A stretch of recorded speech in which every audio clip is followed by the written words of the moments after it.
Hello everyone, I hope you all are good. Welcome to my C programming tutorial series. My name is Simran and I will be your instructor who is going to teach you C language from basic to advanced level. So let me recall you what the topics which we have discussed in the previous video. We have learned about different types of computer programming languages like machine language we have learned about assembly language, then we have also gone through the high level language. Okay, high level language which is understandable by human and in which we write the code which is given to the computer to perform a particular task. So now coming to the topics which we will discuss today, we will learn about what are language translators, why we need language translators, what are the different types of language translator. Here you can see these are the three types of language translators: compiler, interpreter and assembler. Okay, so this is the work in which they are going to work. Okay, like compiler is going to convert the full code into the object code. Okay, interpreter is going to convert line by line.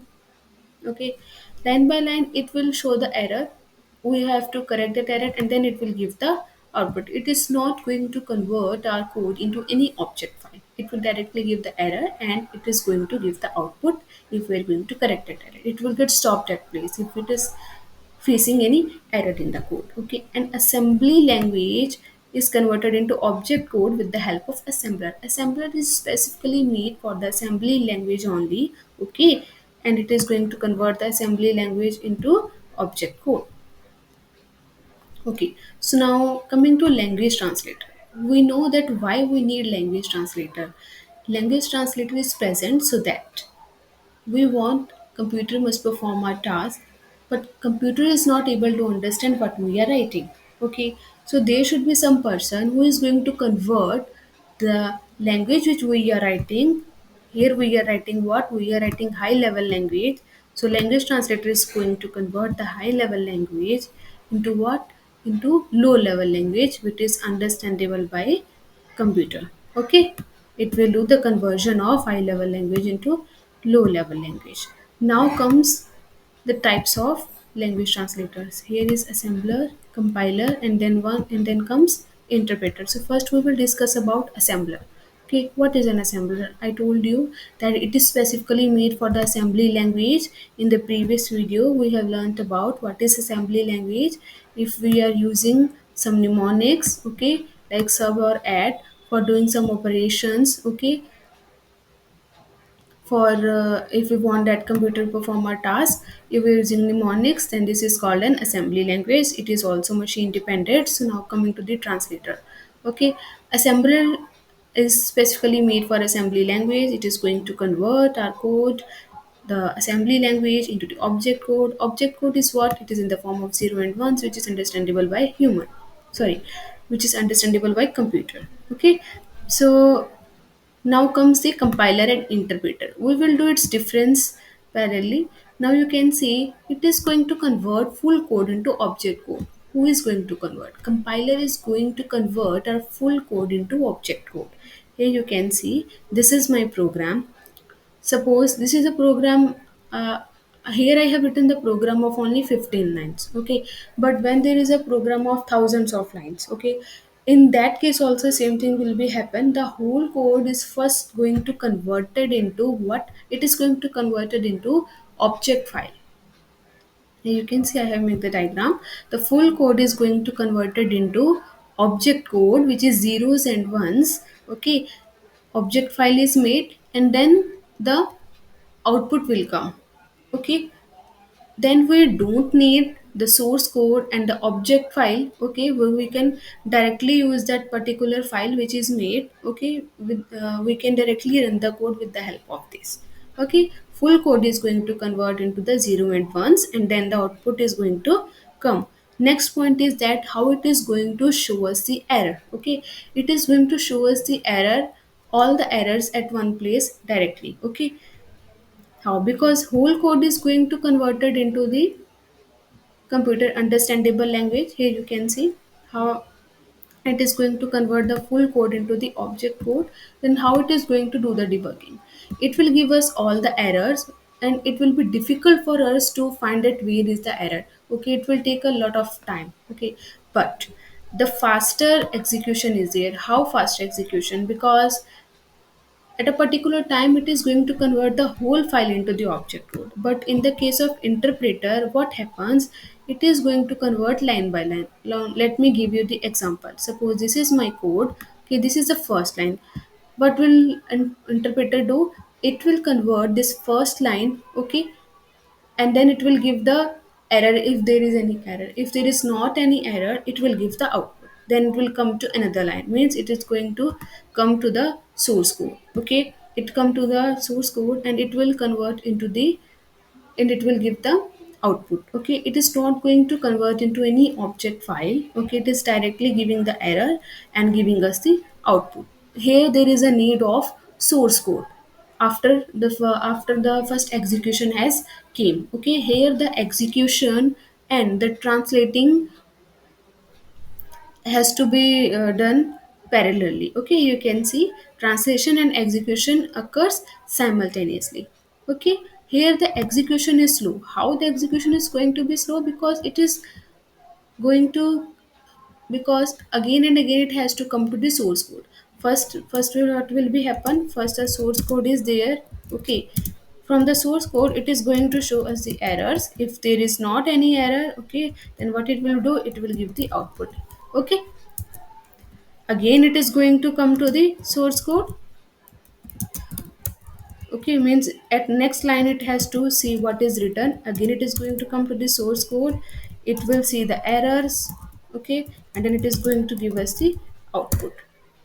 In this way it is going to happen. Okay, so that's why the time is going to be consumed a lot. This is the thing, it is going to consume a lot of time and it is going to come again at source code at every line. Okay, therefore the execution will be, what execution will be slower in that case. But in the case of compiler, fast execution, because at a particular time it is going to convert the full code into the object code. But in that case, what was, like, it is going to convert the code into object code. Okay,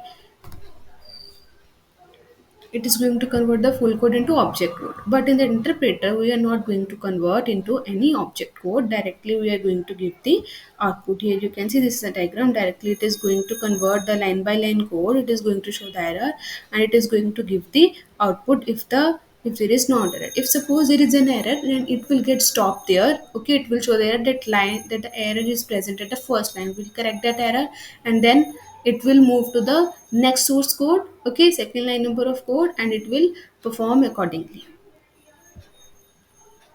Okay, now debugging, I have told you like how it is going to show the error. Now source code. Okay, how source code? The point is that that compiler doesn't need any source code further. If first execution has been done, it will not again come to the source code.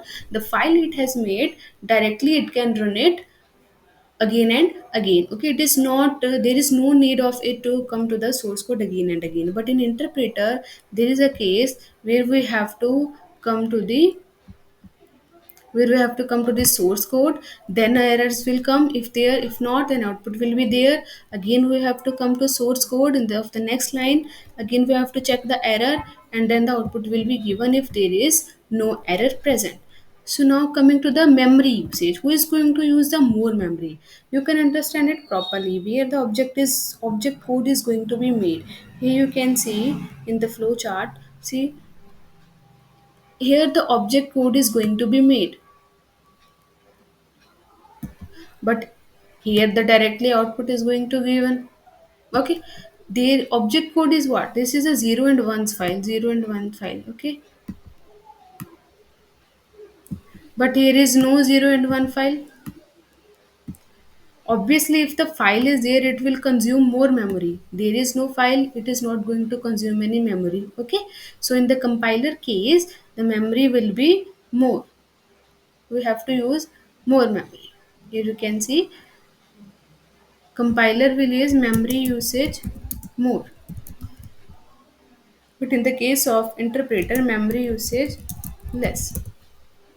Okay, so now these are the examples: C and C++, which are compiler languages, and Python, Ruby and Perl are the languages which comes in the case of interpreter. So Let me again tell you what we have discussed today. We have learned about the language translator. Okay, what are their actual role in converting one language into another language, means converting of high level language into low level languages. We also learn why what is their need in the computer system of a language translator. What are the types of language translators? Here we have seen that three types of language translator are there: compiler, interpreter, and assembler. What is the work of assembler? It is going to convert assembly language. It is specifically made for the assembly language, for the conversion of it into the object code, which is what zeros and ones file. Okay, and the interpreter is going to do what? It is going to convert the line by line code. It is going to give the errors. If there is no error, then it is going to give the output to us. Again, it is going to the source code, check the error, tell us if there will be no error, and then it will give the output. So it is going to consume a lot of time. But in the case of compiler, what is there? It is going to convert the full code, whatever we have written. Okay, it is going to convert into object file. Okay, object file. When the exe file is created, there is no need to come to the source code again. Okay, we can directly run the code with the help of the file which is created. Okay,